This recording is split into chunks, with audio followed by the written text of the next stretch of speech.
Alright, so since I use a t-shirt to wipe it down with lacquer thinner, I get, I get a bunch of lint all over it. So what I use is just an old toothbrush. It's clean. There's nothing on there. So after I wipe it down with lacquer thinner, or any lint that's on it, I just take the toothbrush and I go over it like that. After I clean it with lacquer thinner and get all the lint off of it. And that seems to work good. You know, I just kind of, any lint that's up in the holes and stuff like that, I'll just do this and it'll get all the lint and stuff off of it.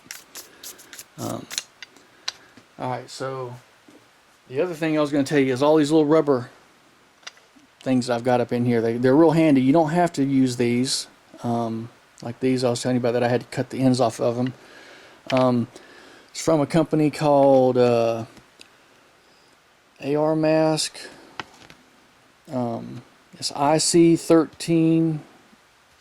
Is it? Yeah, IC13arms.com is the name of the place. And basically, when you buy a kit, I've got several. I bought several of them, so I've got a bunch of these. But it comes with a bunch of little rubber plugs and things that, you know, for going down in there.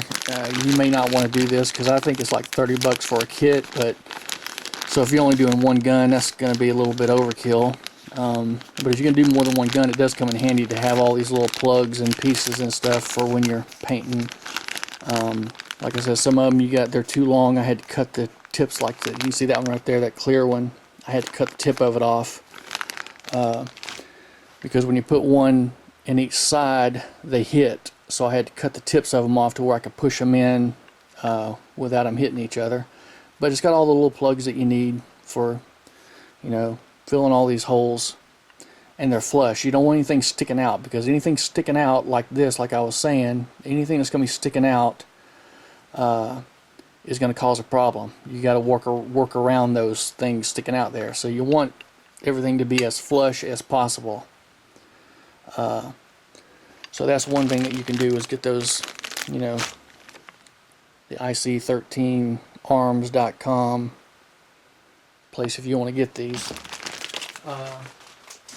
The other thing I was going to tell you is the plastic plates. These are the plastic plates that I got. They're dinner plates, 100 count, really cheap at the Dollar General, I think, or Christine, my wife, picked these up for me. I guess she got them at Dollar General or something. That's where I told her to get them at. And then I take them and I cut them in quarters. You know, I'll just take the plate, take a pair of scissors, and I cut it in 4 pieces. So I can just hold it like this and dip that down in there. You know, I dip it down in the pattern, and then you can, it gives you kind of an idea of how it's going to work. Because after you dip it, then you can rinse this to see, is the pattern rinsing off. If you're using too much activator, then the pattern will rinse right off of there. If you're not using enough activator, then you'll get a bunch of little bitty speckly holes and stuff in it. There's all kinds of little, you know, this kind of gives you an idea of how your activator is being laid down. Gives you something to dip on that's really cheap, and then when you're done with it, you can just chunk them. But it gives you some idea of how your dip is going to go before you actually do this. Because when you start doing this, if you screw it up, then you got to take lacquer thinner, wipe it all back down, get it all cleaned up, repaint it, and start from scratch. So it's better to test out on some other things. I mean, I've used them plastic light switches and all kinds of stuff. Everything I've got laying around the garage that I could dip, I've tried. But this is the most inexpensive option that you can do, because you don't have to do anything to these. You can just spray the paint on there, let the paint dry, and then dip it. I mean, it's a little flimsy, but when you're dipping it down in there, you know, I just kind of go in and just dip it down in there and pull it out, rinse it off, and then, you know, you can kind of see the result of your dip, see how it's going to do. It gives you some ridges and some curves and stuff to work around to see how it's going to, you know, just to practice with. But anyway, that's something that you can do also. So back to the receiver. I normally put a little masking tape around this. I'm using them plastic plugs. If you don't want to pay for the plastic plugs, then you can use masking tape. I mean, what I've done is just take little pieces of masking tape like this, and then you wad them up, and then you can take that and then you can push them up in the holes. You know, like if you got a hole there you want to mask it, then push it in there. If you're doing something like these holes, you got to use a bigger piece and maybe put a piece in from the back side before you put them together. Put a piece in for the back side, and then you can start pushing some of this just scrap tape into the holes to get it. I've used like big O-rings, cut an O-ring in half and then stick it in this hole right here to hold them together. You can, or use a nut bolt or something, but you just don't want anything. You don't want it sticking out. You want it to be as flush as possible. So I mean, you can use all kinds of different things for that. But anyway, here we go. The major issue is, like I told you, is these things that stick out, like the forward assist and the shell deflector, things like that. That's going to cause a problem, because if you go down in there at 45-degree angle, you're going to be going down. Would be like if I was dipping it at a 45, you're going to be going down like this in the water, or you're going to be going down like this in the water, or like that in the water. Either way, one way or another, you're going to have a void, because if you go down like this is going to hit the pattern. It's going to take all your pattern away, and then nothing's going to be up here. It's just going to be black or green or whatever color. All this will be bare with no pattern on it. Anyway, yeah, you just got to be careful. Same with this. This will take your pattern. You see on this one, there's some shiny stuff. I have not cleaned this one yet. It's got some oil on it. I still need to clean that up with lacquer thinner. Get it nice and smooth. Brush all the lint off of it, and then it'll be ready to paint. And I'll paint it the color, the whole thing. I'll paint the whole upper and lower. I'll put my gloves on, and then I'll hold it by this thing, or actually I've got like a wooden dowel, or paint sticks or something like that. If you want to put one of those up in here or something just to help you hold it, you can use a wooden dowel or whatever you have. I normally just hold it like this, and then I'll spray it to where I can switch hands. Hold it out here, spray it over here. I can flip it over and spray it. So I spray it all one color, and then once I get it sprayed, then I'll start taking the masking tape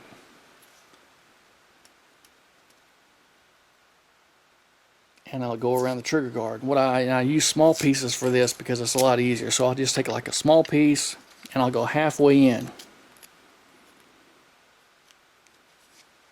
like that, and I'll go all the way around it like that on the trigger guard.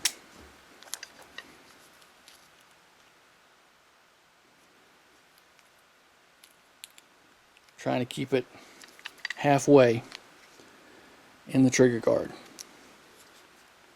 Doesn't have to be perfect. Seam's not really gonna, it's not gonna show, but I'll end up going all the way around the inside of the trigger guard, halfway like that, all the way around it. And then I take my scissors. Once I get it all done, I'll take my scissors and I'll snip it to where I can lay it down like that. So it'll be like that all the way around, halfway done. And then once I get that done, I'll take a long piece and I'll go from here at the halfway point. Try to get at the halfway point.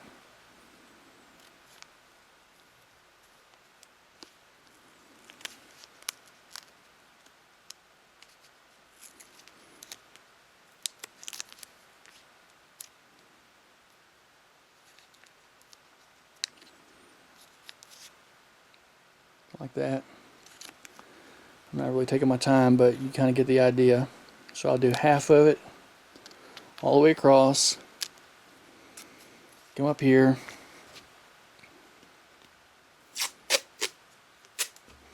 And I'll go all the way up. This is not really the halfway point there, but something like that.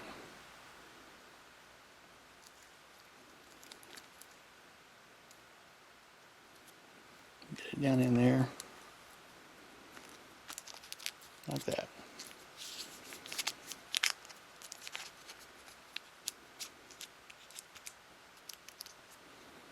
So I've got that halfway done. Half of the trigger guard and this half right here. And actually I'm doing the wrong side because I always dip this side first because this is the hardest side. So I should have done this half on the other side, but anyway, you get the idea. And then once I am done with that, I'll lay my, I don't do it on this foam, I got like a little cutting board that I do it on. But I'll start on,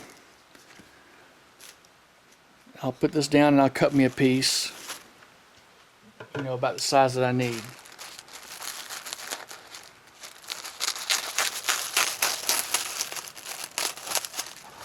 Like that. And what I do is I start on here, and I'll basically do the same thing. You can use just this to half it, but it's, I mean, the tape kind of stays better on the halfway point, so I'll kind of do it like this. And then when you press this down right here real good, and then that'll stick on the tape. And then I come up here, press it on the top, across the top of the rail, and then I just kind of pat that down. And then that will that'll keep anything from getting on this side, because remember, this is all painted now. It's all painted with whatever base color you're going to do. And like I said, I normally, on this tape right here, I'll stick it to my shirt a few times. Not on the rail, because that doesn't matter. There's no paint underneath the rail. But this is a piece of tape that I put across here, and the piece of tape that I put around the inside of the trigger guard, I stick it to my shirt a couple times to get the lint on it to where it doesn't have a lot of sticky. Just enough to stick to the receiver, but not take any paint off when you peel it off. And then I put this on there. Just kind of pat it down. It won't stick enough to bring any paint off, but that'll keep any pattern from getting on the paint on this side. And like I said, I should have done it to start off with. I was going to dip this side first, so I should have done it on this side, but you get the idea of what I'm talking about. So this should have been done on this side first, and then I would have dipped this side first. Okay?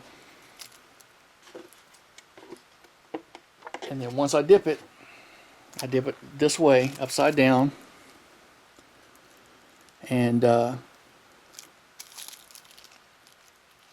I'll go in, I'll put my pattern, like if this was the water, I'll go in like this, because you got to get over this hump right here. So I kind of go in, and you got to pull it towards you as you're going down in the water.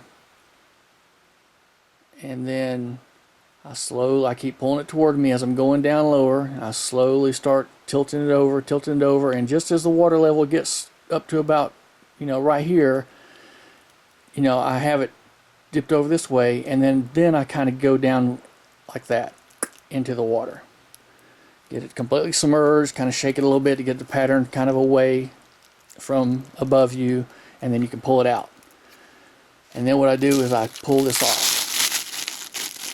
I pull the press and seal off, pull this tape off right here,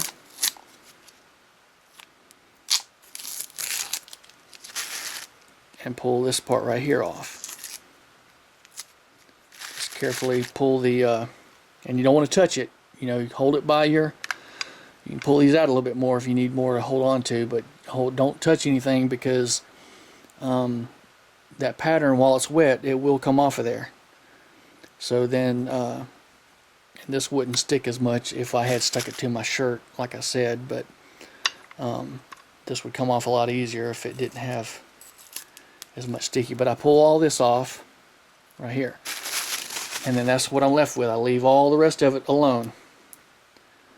So at that point, this side would be dipped, this side would not, and you want to keep it. You don't want to, whatever side's dipped, you don't want to tilt it to where the dip side is up, because that slimy shit will start, once you take the masking off, that slimy shit will run down onto the part that's not dipped yet. You don't want that, so you want to keep that dip side down or straight up.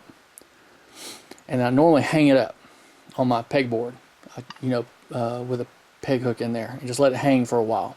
I'll shake it off, shake all the water out of it, if you need to hold on to hold on to it like that or whatever.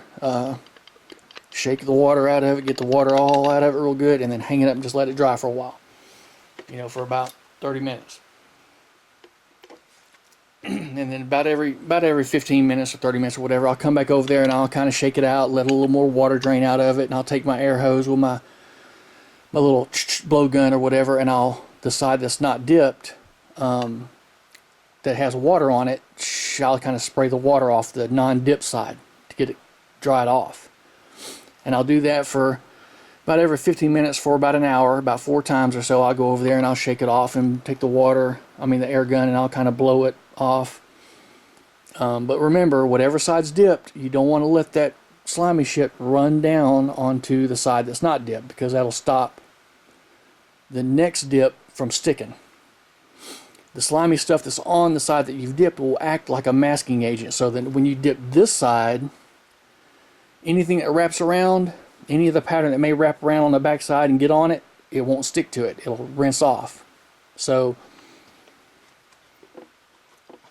like I said, this is the side that I would actually dip first, and I would go in like this.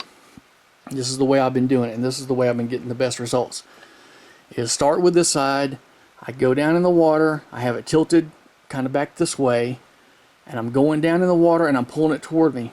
And I get over these humps right here, and then kind of tilt it, pulling it toward me, going down, tilt it, let the water come, let the film go over that side. And so it's kind of like an action, like pulling it toward me, going down, going over, I'm still pulling it toward me, and going down at the same time. And then I keep going down, and then when I get the water level up to about right here, that's when I start going down in at like a 45-degree angle. And then right when I get to the end right here, I'll just kind of go pull it toward me and go down to where that pattern will wrap around on the bottom, this half that's not done yet. And you can kind of see on this one, well, you can't, because this pattern does really good, but there's a seam right here. You can kind of see it. Kind of. There's a seam right there, and a seam right here. And actually, I screwed up on this one. The film for some reason didn't stick right here, so I basically put a piece of masking tape over the part that didn't stick. The film didn't stick to the paint for some reason. It rinsed off, so I had kind of a big gap right here. So I masked that off, I clear coated it, took the masking tape off, and then masked off around, back masked it, and just dipped just this part, and then the next time I did one, I hit this with clear. So you can't really tell it, but there was a screw up on this one that I fixed. And any screw ups that you get, you can touch them up before you clear coat them, with a little bit of flat black paint, a lot of times, or whatever color, I'll take and I'll shake this up and I'll spray the paint in the cap, and then take a little brush and dab it in there. And then, if you need to do a little touch up, I've used these black dry erase markers, Sharpie markers, whatever. If you need to like touch up, like on the snakeskin pattern, a couple little spots, I had to take and maybe just draw a line that's kind of screwed up or got messed up or whatever. And then once you clear over it, it's not going anywhere. So